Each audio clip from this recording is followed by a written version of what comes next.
When I was in high school, I remember a teacher who always encouraged us to continue our studies. No matter what we were going to study, he would say, "Get out of this small town to progress. Be someone who is ready for the world." His deeper motivation and passion to teach motivated me to continue my way to be prepared for the future. Although he was tough, I have to admit that he was a great teacher and human being. He was a very knowledgeable man. He said, "Life is hard, and there is more beyond these mountains. Get out." In today's gospel, Jesus is the great teacher. He not only knows the subject well, but also spreads a passion for it among the students, his disciples. The disciple had left everything to follow Jesus. But the events of Good Friday had ruined their hopes, and they were walking sadly back to their old lives. The disciples thought that they were abandoned.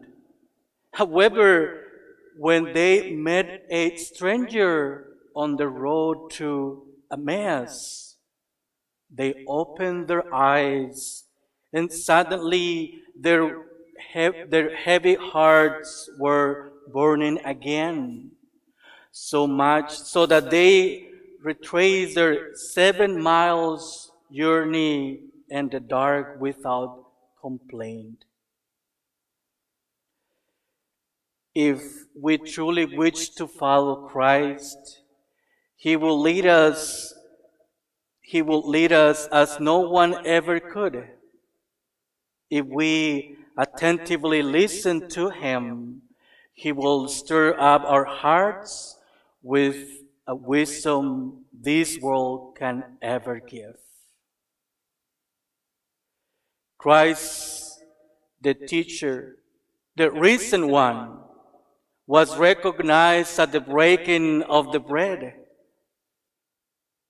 That was one of the names of the early church used to refer to the Eucharist. The gestures of Christ at supper with these two disciples mirror those of the Last Supper that have been perpetuated in those of the Mass. He took the bread and said the blessing. Then He broke it and handed it to them. And their eyes were opened, and they recognized Him.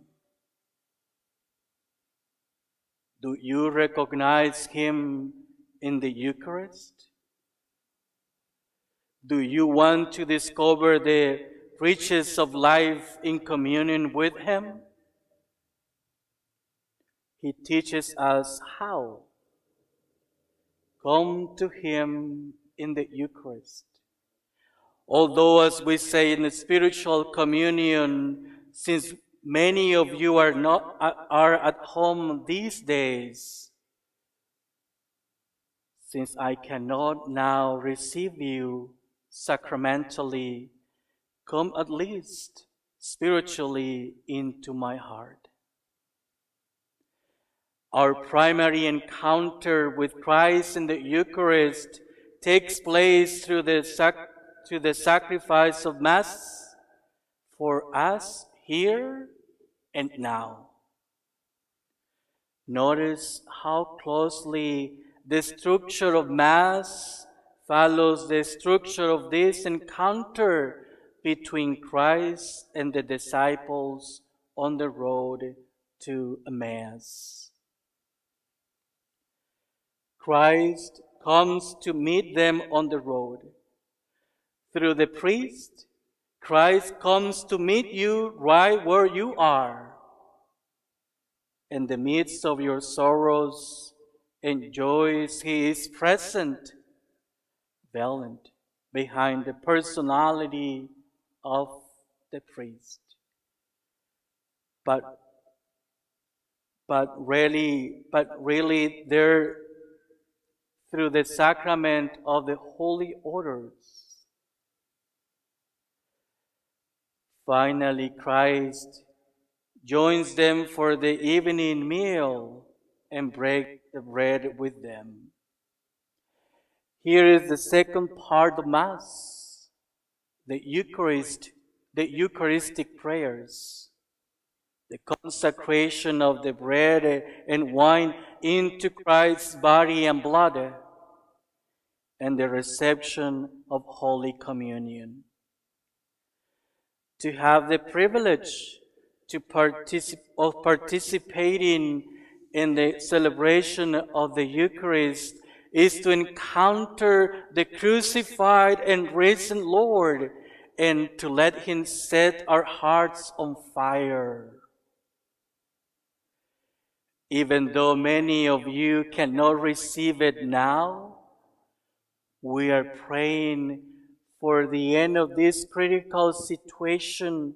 And so hopefully soon you will be able to come to church, gather together as family to celebrate Mass with your priest and to receive communion. I have to tell you that seeing an empty church is hopeless. We want you back. We love you. We miss you. Please stay with us.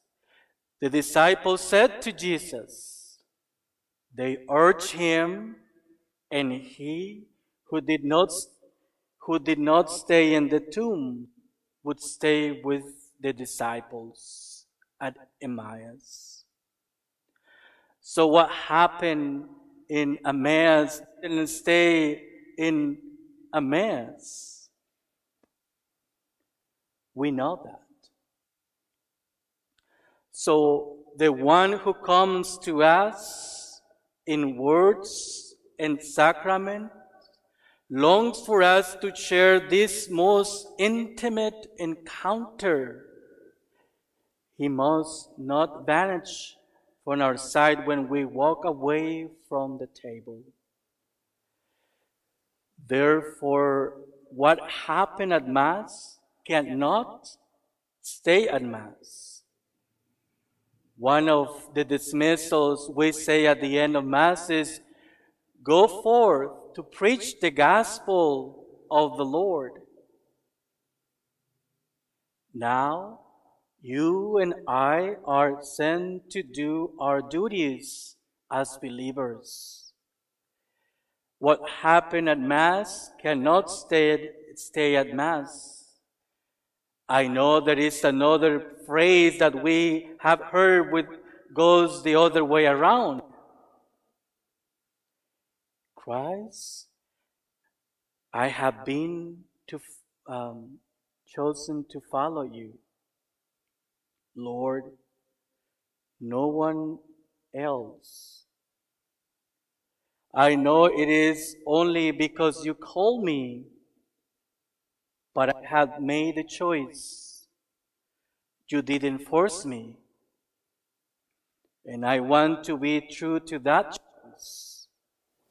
You are the Lord.